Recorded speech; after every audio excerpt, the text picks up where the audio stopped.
The auction notice was nailed to the old oak tree by the dusty path leading to the farmhouse. Paper fluttered in a wind, cruel and final.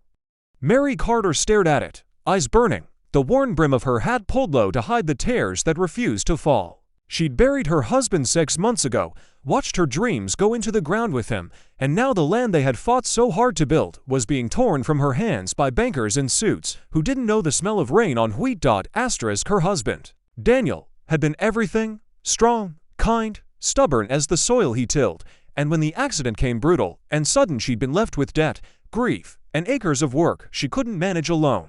The will was clear. Ownership of the land stayed with her if she was married. Daniel had set that clause in place to protect her from vultures, but in death, it had become a noose.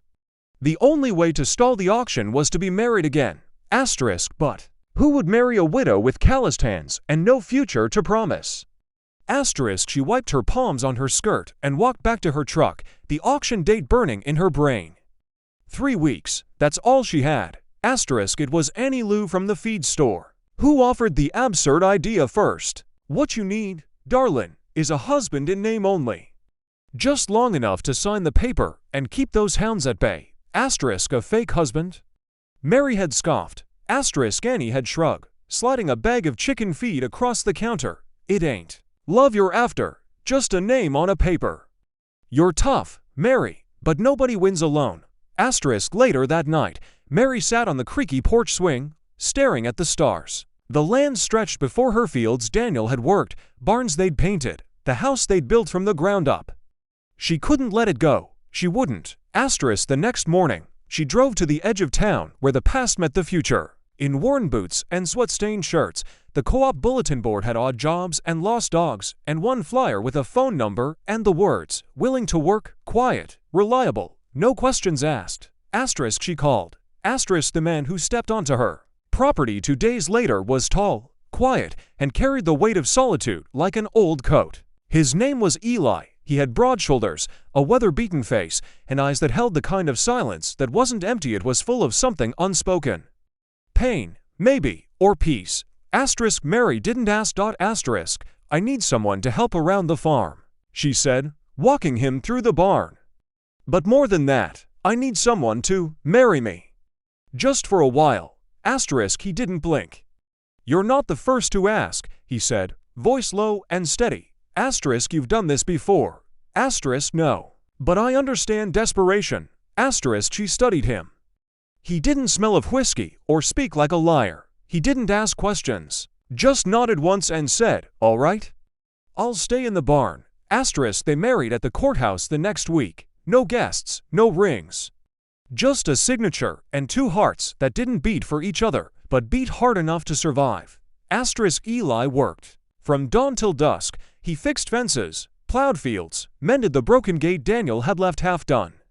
He didn't talk much. Mary didn't pry, but in the silences between them, something steady started to grow, not love, not yet, but respect. And comfort. At night, she'd sit on the porch, and he'd sit nearby, not touching, not speaking, just being there. Sometimes he'd hum a tune she didn't recognize. Sometimes she'd bring him a second mug of coffee without a word. In that fragile quiet, the house began to feel like a home again.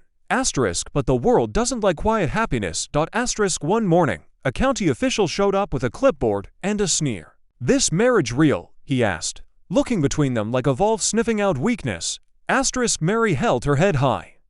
It's as real as yours. The man smirked. We'll be watching. After he left, Mary turned to Eli, heart pounding. They think it's a scam. He nodded. Let them. We know the truth. But did they? She didn't even know where Eli came from, didn't know why he flinched when a dog barked or why he spent an hour staring at the old war medals Daniel had left in a dusty drawer. One night, over coffee, she asked, who were you before this?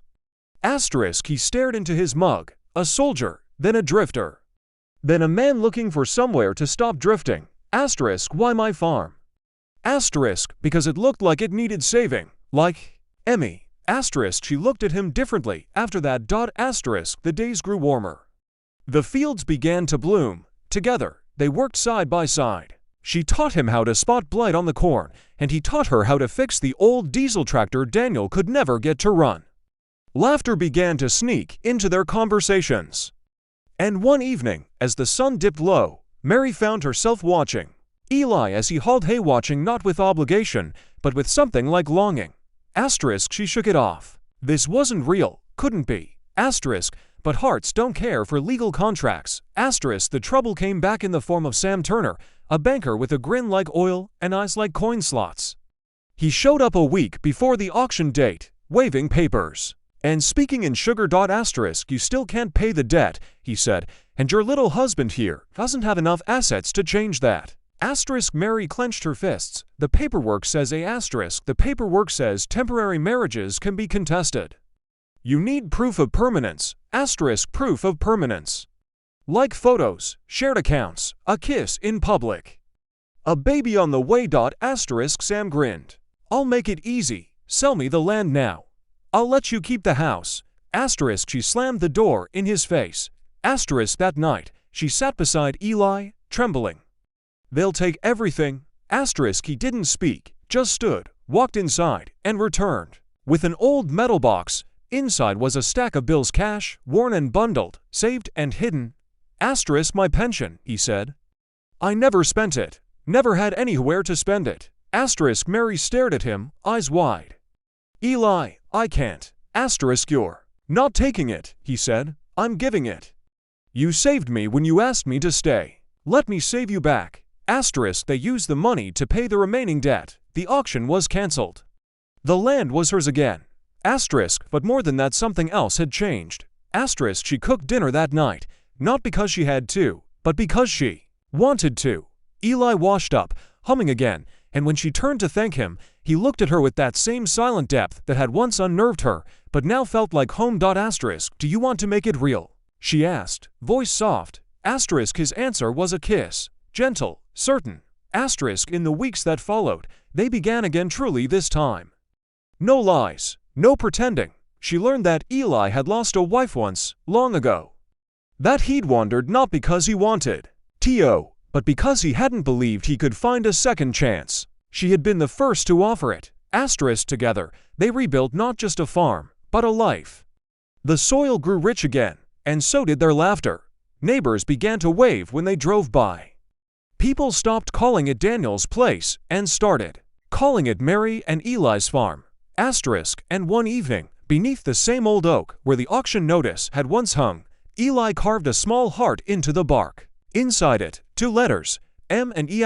Years later, when their grandchildren played in the fields and Mary's hair had turned the color of snow, people still told the story of how a fake marriage saved a woman's land.